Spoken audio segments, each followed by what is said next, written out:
Okay, तो अब हम लोग नेक्स्ट टॉपिक स्टार्ट करते हैं, that is infinite charge plane sheet. तो जैसा आज स्टार्टिंग में बताया था कि हम लोग के सिलेबस में दो इम्पॉर्टेंट चार्ज सिस्टम्स होते हैं जो बहुत इंपॉर्टेंट है। पहला तो स्फेरिकल चार्ज बॉडीज़ हैं जिसके बारे में हम लोग ने काफ़ी डिटेल में देखा, और दूसरे हैं इनफाइनाइटली चार्ज प्लेन शीट। इसमें भी दो टाइप ऑफ कैटेगरीज है। जैसे स्फेरिकल चार्ज बॉडीज़ में चार कैटेगरी थी, वैसे इनफाइनाइट चार्ज प्लेन शीट में भी दो कैटेगरी होती है। एक नॉन कंडक्टिंग इनफाइनाइट शीट होती है और एक कंडक्टिंग इनफाइनाइट शीट होती है। तो सबसे पहले हम लोग नॉन कंडक्टिंग इनफाइनाइट शीट के बारे में बात करेंगे। ये जो non conducting infinite sheet of charge है, non conducting infinite plane sheet of charge है, इसके बारे में हम लोग ने चैप्टर 1 में देखा था, हम लोग ने डिराइव भी किया था। इसका रिजल्ट अगर याद हो तो इलेक्ट्रिक फील्ड जो रहती है इसकी वजह से वो यूनिफॉर्म रहती है, और कितनी रहती है, सिग्मा बाई 2 एप्सिलॉन नॉट, है ना। इस तरह का कुछ था कि सपोज करो कि कोई प्लेन शीट है, infinite plane sheet of charge है, और सपोज करो लेटेस्ट से कि ये पॉजिटिवली चार्ज, ओके। और सपोज करो यहाँ पे अगर मुझे इलेक्ट्रिक फील्ड निकालनी है तो this electric field will be in radially outward direction, और इसका जो मैग्नीट्यूड होगा वो कितना होगा, sigma by 2 epsilon not. This is the magnitude of electric field, okay. अगर यहाँ पे नेगेटिवली चार्ज है तो भी फॉर्मूला ये रहेगा सिग्मा बाई 2 एप्सिलॉन नॉट, बस उसका डायरेक्शन क्या हो जाएगा, रेडियली इनवर्ट हो जाएगा। क्या क्लियर है? तो ये तुम फॉर्मूला याद रखो, सिग्मा बाई 2 एप्सिलॉन नॉट। और इसमें दो फंडामेंटल पॉइंट्स और हैं जो हम लोग क्वेश्चन करने से पहले से रिलेटेड एक बार देख लेते हैं।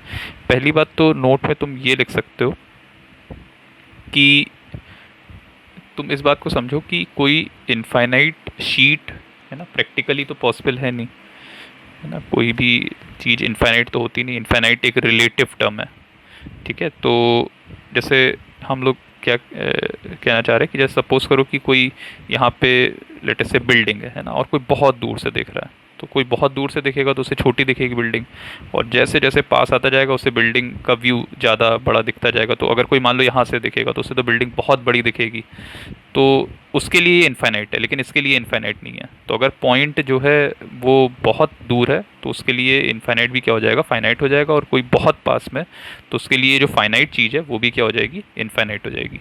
क्या क्लियर हो रही है बात? तो अगर क्वेश्चन में लिखा हुआ है कि इनफाइनाइट प्लेन शीट है या लार्ज शीट है, तब तो हम लोग ये वाला फॉर्मूला लगाएंगे, सिग्मा बाई 2 एप्सिलॉन नॉट। क्या क्लियर हो रही बात? लार्ज और इनफाइनाइट के लिए लगाएंगे, लेकिन हम लोग फाइनाइट के लिए भी लगा सकते हैं अगर वो पॉइंट जो है वो काफ़ी क्लोज है उस शीट के edge compare to its dimension. तो हम लोग लिख सकते हैं कि this formula may also be can also be applied for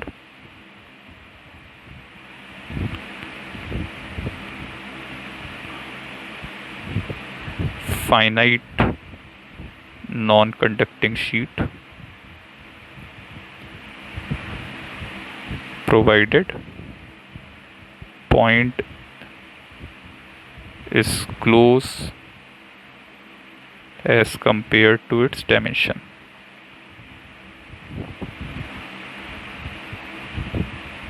clear है? और कोई जरूरी नहीं कि उसका शेप भी ऐसा ही रहना चाहिए, रेक्टेंगुलर शीट रहनी चाहिए, वो सर्कुलर शीट भी हो सकती है, या कैसी भी प्लेन शीट ऑफ चार्ज हो सकती है, ओके। जैसे सपोज करो एक एग्जांपल दे, सपोज करो ये रेक्टेंगुलर शीट है और इसके जो डायमेंशन है लेटेस्ट से 2 मीटर बाय 3 मीटर, है ना। तो एक 6 मीटर स्क्वायर की तुम्हारे पास शीट है, और इससे सपोज करो अपने लोग को 1 मिलीमीटर डिस्टेंस पे देखना है कि इलेक्ट्रिक फील्ड कितनी है, या 2 मिलीमीटर डिस्टेंस पे देखना है बहुत कितनी इलेक्ट्रिक फील्ड है। तो एज कम्पेयर टू डायमेंशंस, है ना, 3 मीटर 2 मीटर, 2 मिलीमीटर बहुत छोटा है। तो इसके लिए हम लोग फिर ये वाला फॉर्मूला यूज़ कर सकते हैं कि ऑल्दो ये फाइनाइट शीट है स्टिल हम लोग ये वाला फॉर्मूला यूज़ कर सकते हैं। क्या क्लियर है? तो ये बात तुम अपने दिमाग में रखना। और सेकेंड पॉइंट हम लोग और लिख लेते हैं, the charge in the sheet is embedded, okay. तो क्या मतलब हुआ कि जो चार्ज है वो मतलब बिल्कुल शीट में एक तरह से एम्बेडेड है। हम लोग नहीं बता सकते कि जैसे कि वो चार्ज कौन से सरफेस पे, जैसे हम एक एग्जांपल देते हैं तुम लोग को, ओके। जैसे सपोज करो ये पेपर है ना, ये सपोज करो मेरी infinite plane sheet of charge है, ठीक है। तो अब इस पे चार्ज जब हम लोग ने दिया है, पॉजिटिव चार्ज दिया मान लो, तो हम लोग ये नहीं बता सकते कि वो चार्ज इस पेपर के इस साइड अपीयर हो रहा है या पीछे अपीयर हो रहा है। ये क्लियर हो रही है बात? तो वो एक तरह से एम्बेडेड है पूरी इस एरिया में, इस पेपर में एम्बेडेड है। जितनी भी उसकी जरा सी थिकनेस है, माइक्रोमीटर की थिकनेस है, उसमें वो चार्ज एम्बेडेड है।